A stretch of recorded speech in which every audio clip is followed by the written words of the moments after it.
Morning, guys. It's Thursday. It's about 11 o'clock in the morning. I had to get up and we got a little snow last night. I had to get up about 3 a.m. to go see if I needed a salt, and of course the temperature was pretty warm and the snow was pretty wet. So I got a little bit at my house, and then I rolled into town and we didn't have anything to do.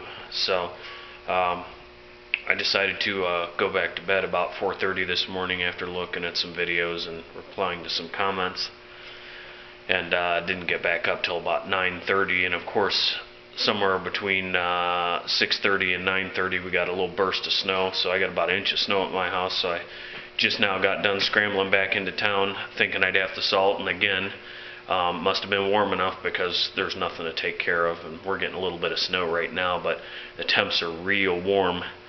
And I was watching HPR's video last night or early this morning, and he had a question for me about wet sanding and buffing, and particularly aimed towards the products I use when it comes to the sanding discs. So I'm going to show a video here for him. So HPR, this is for you, buddy, and we're going to show you the products that I use and how I use them. Got everything set up on my little roll around mobile body shop on wheels here. Basically, I use these two products right here, and I'm not 100% sure if this is still the product number or the name of it.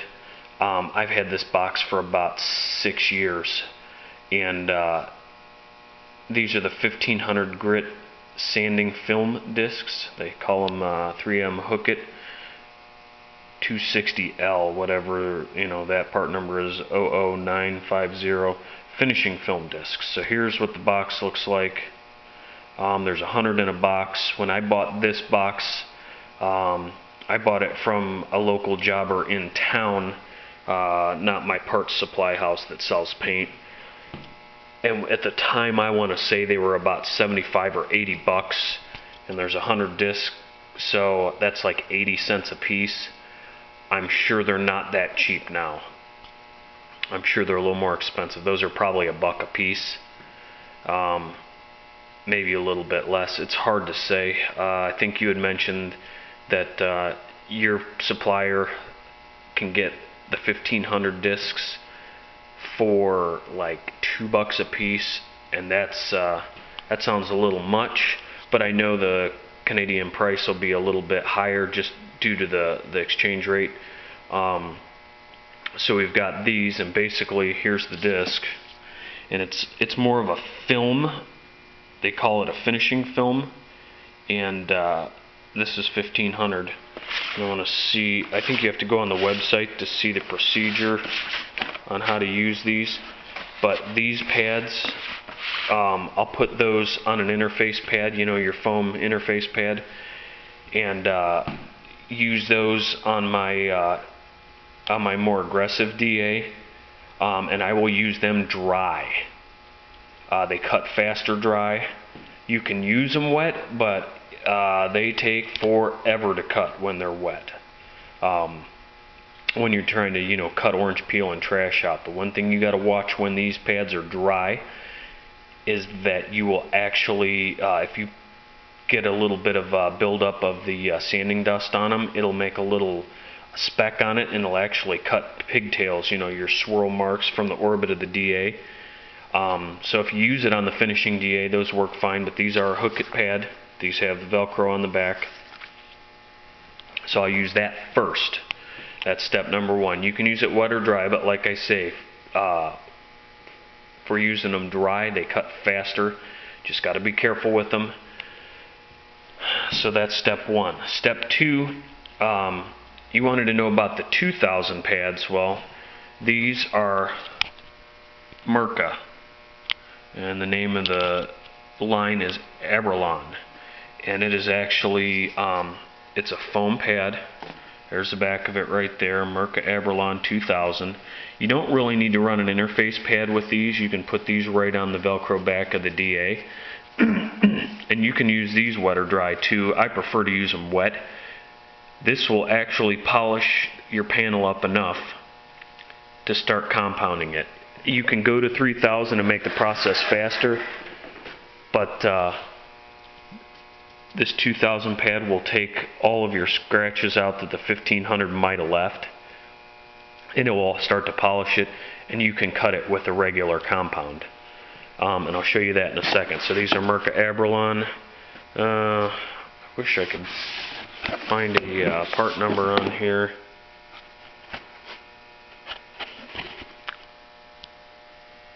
I'm not really seeing a part number on this box. Oh, here it is. I forgot it's under the flap. There's your part number right there. There's 20 in a box. And I got these from the jobber that I use now. I bought these last winter, maybe December or something like that. And so I've had them a year and a couple of months here. And I think I only paid 75 bucks for this box. So they're actually cheaper than the Trizact. I've never actually used the Trizact, so I can't, speculate on how well they work. This system works great for me. The only thing that I found on a 6-inch DA, this is a 6-inch pad. These guys here, you got to get them perfect, because unlike a DA disc, they actually just cover the pad on the DA. So you got to get them perfect if you're going to go over any contours with them. When you're going to run them up, on an edge like up this, or bump it over that edge right there. I usually don't try and wet sand unless I got trash or something in a body line like that. I just don't mess with it. I would do the top of the hood, and then I would come down here and do this, and I'd stay away from that for the most part unless it was real bad. But you got enough skill that you probably don't have those sort of problems that I do. I'm still a virgin painter for sure. But I got into using these products because I was putting a lot of peel in my panels, and I was trying to match them. A lot of the vehicles I was doing for the funeral home, I do a lot of their stuff, and their bumpers and their panels on the cars that they had at the time were pretty slick, like they had been cut and buffed when they were painted originally. So I had to kind of knock any trash out of them and get them pretty flat so that they would match and there wasn't any peel in them. But my main problem was the trash. I was trying to get trash out. So, these aren't that expensive, and you can go to the 3000 if you're looking for, show car kind of finish. But I'm going to tell you right now, you don't absolutely have to have it, but if it's something you desire to use, by all means use it. The finer you can cut with your DA pad, the better off you'll be. But this is a little dirty and it hazed back up, and I don't know if you can see the little haziness in there. It's a little dirty too, but there's no scratches in that per se, just the dirt that I scratched the side with when I rub my hand on it. And 90% of the peel's out in that, and I just need to buff it again. But you stand back 6 inches from that, and that's shiny, or 6 inches, a couple feet from that, and it's shiny as can be. It's acceptable for sure. So getting back to those two pads, if for some reason you feel that it costs you way too much to get them from your place up there, if you want to send me, PayPal me some money or something like that, I'll find out the cost exactly on them and what it costs to ship them to you, and I'd be happy to pick them up for you and ship them up your way.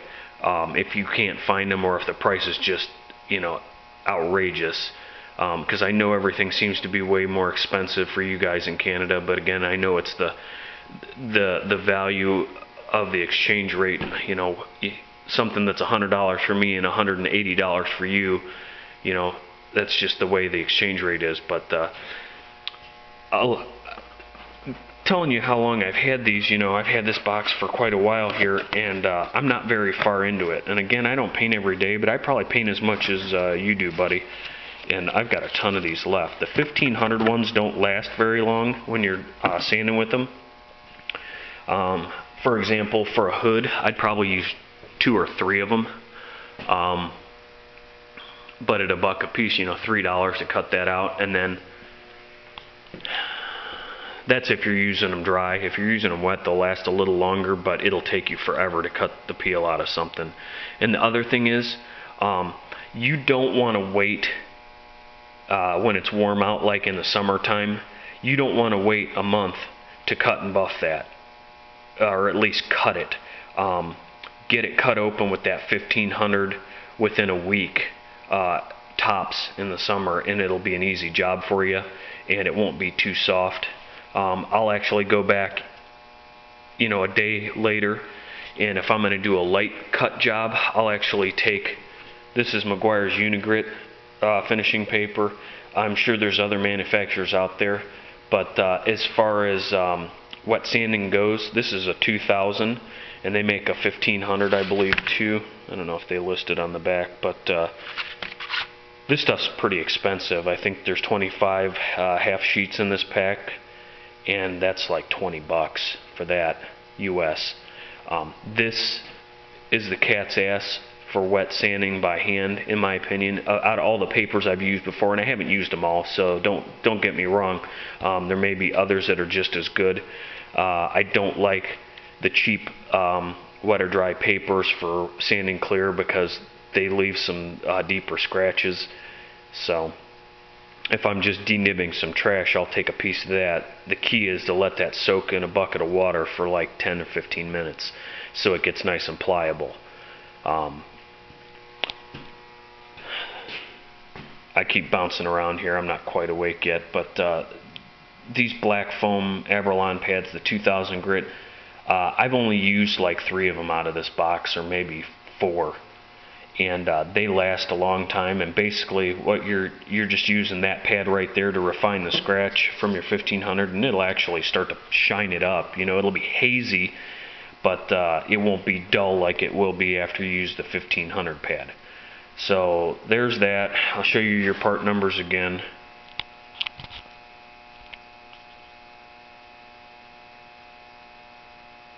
Okay, and then there's the 3M 1500s. You're welcome to buy the 3000 Trizact. Abralon makes a 4000 pad like this too. And I mean, once you're getting to those kind of grits, you're almost all but eliminating the rubbing compound step, because it will actually start to be pretty shiny when you're sanding it like that. And I've thought about trying them before, but this is more than adequate to get the finish that I'm looking for. But again, if you're trying to do a show car, you know, the 4000 might be something you want, but I don't think Merca makes a 3000. I'm not sure. So after using that 2000, I will actually use my 3M rubbing compound. You can use the purple bottle, the Perfect It, or you can use this. This just happened to be what I grabbed. This will take out a 1200 grit scratch, probably with a wool pad. But I'm using the foam pad, so it's not as aggressive, that waffle pad. And if you've never used one of those pads before, I suggest it because you don't swirl a panel as much with it. And unless you're trying to take out heavy scratches, you really don't need the wool pad. Some people might argue that. To each their own. I have never found an instance where I needed a wool pad since I've been using those 2000 discs. I mean, you don't have the scratches in there. So you use either that or the purple bottle step 1 compound. It's a Perfect It rubbing compound. This is just the standard 3M rubbing compound. Use it with the foam pad on maybe setting number 2 on your buffer, somewhere between 1 and 2. You don't need it to run fast, but you need it to generate enough heat to take that scratch out, you know, and start to buff it up. So there's that. This is all I do. I 2-step everything unless it's black or dark, super dark green or something like that. But for silvers, golds, reds, blues, even dark blue, you really don't swirl them up. This is a Meguiar's polish, and I bought that because it was less expensive than the 3M at the time. But you can use the Perfect It 2, and it'll have a number 2 on the bottle of the 3M product, but I just happen to have the Meguiar's. This works beautiful. It's got a real light cut. They even tell you on the bottle, you know, it's a number 3, and that's on the realm of being on a lower cut. And I use the black waffle pad or gray waffle pad, whatever you want to call it. With that polish, you won't have any swirl marks in a lighter colored vehicle by two-stepping it like this. Or even a medium to dark blue, just not black. I mean, if you're going to do black, I don't own the pad, but 3M makes a blue waffle pad that looks just like this, but it's blue, and they're Perfect It 3 polish. It's called Ultra Fine Machine Polish, and you use it with the blue pad. That will take out any swirl marks that you have left. I mean, it really does an awesome job from what I've seen. I just haven't had a use for it, so I haven't bought one. So here's your part numbers. This is a Perfect It pad, foam compounding pad. Like I said, this is absolutely adequate for taking out a 2000 grit scratch. They make two different styles of this pad, and I'll show you something in a second. See, we have this polishing pad, which has no lip on the edge of it. It's just flat, so you kind of have to make sure you center it yourself. This one has a little ridge so that you can't possibly catch the edge of your buffer backup pad and hit anything with it. The only problem is you better have 3M's version or have a pair of scissors and cut the one that you have for your buffer down, because it will not fit inside of this lip. But it is a hook and loop pad, you know, a Velcro pad, so that will actually, if you work at it, you can actually make it stick to the pad, and that's what I do, because I have a Presta backup pad. But here's the two different kinds. These are both Perfect It pads. There's the part number for this one. And then the blue one that would go with that ultra fine machine polish for your dark colors and, you know, ultra perfect finish, is a pad like this too. You know, it's just a waffle pad. And this waffle pad is dynamite for going over edges like that body line right there or these contours. They're just absolutely dynamite. It will get down in there. Your chances of burning the paint, as long as you have some material on there and you're not dry buffing the daylights out of it, you have very little chance, especially if you've had your hand on a buffer a couple of times and you're careful. And the other thing not to do is when you're holding the buffer, it rotates clockwise, so it'll be rotating, well, it'll be that direction, but it'll be rotating clockwise. So you don't ever want to take that pad on an edge, let's see, like this, and go this direction, because it's going to grind into it and you can burn an edge that way. You always want to go this way so it's coming off an edge. And I want to show you one last thing, buddy, and then I'll cut this off. We got an 18-minute video, so I don't want to punish you too bad, because I tend to get long-winded with this stuff. But I also have, this is a cheap buffer. This is an ATD polisher. I had a Black & Decker, but I wore it out. It was probably 25 years old. This is a flexible backup pad, and let's see if I can hold the camera and make it show, but that's flexible hook and loop pad. That's a Presta pad. But a lot of the pads actually have a nipple in the middle of them that'll center them for you. At least the Presta ones do. My stuff does not. One thing you want to watch, though, when we're talking about buffing pads, and I have my share of them,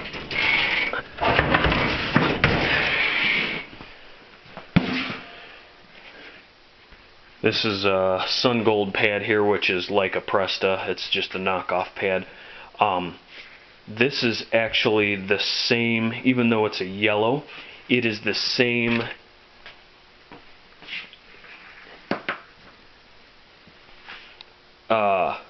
composition as one of these gray pads. Every system, their color is different. So look to see what goes with what. Same thing, here's a buff and shine pad, which has the little nipple to line it in there. This is also the same. These two grays are the same as that yellow. I actually have one of these little guys. That's for a DA, believe it or not. I actually have my Velcro backup pad for the DA. You can put on like hand glaze with those. That works sweet. And then of course, let me see if I can find.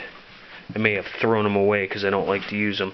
I actually have another yellow pad that's a buff and shine pad like this, and that's aggressive, kind of like that white pad that I showed earlier. So every system has its type of coarseness for their pads, so you just gotta watch and see what's supposed to go with what kind of compound. The only thing I really use wool compounding pad for anymore is buffing gel coat, buffing a fiberglass boat, or a vehicle that I get where there's some decent scratches on an adjacent panel that I'm going to buff after I paint the one next to it. I use that to get the nasty marks out of it. Or if you have to use some pretty aggressive grits on fresh paint to take a run out, you can use the wool. Because I do it that way. I mean, you do it whichever way you're comfortable with, but I know this is probably more information than you really wanted. I think all you really wanted to know was about the two different kind of discs, but I wanted you to be, aware of kind of the way I do it, and I kind of try to go through a step-by-step. You've seen me do it before, but I never really show exactly the pads. So there you go, buddy. 3M Hook It 1500 grit finishing discs. 3M number 00950, and then the Mirka Abralon 2000 pads. There's a number 8A-241-2000. So that's it, buddy. We're at 22 minutes. We're going to cut her off right there. I'm not doing any work today. It's pretty cold. I got some other stuff I need to work on besides the truck. I'm going to get back on that maybe tomorrow or over the weekend. So just wanted to get that video made for you, and I hope that helps you out, and we'll catch you on the next one.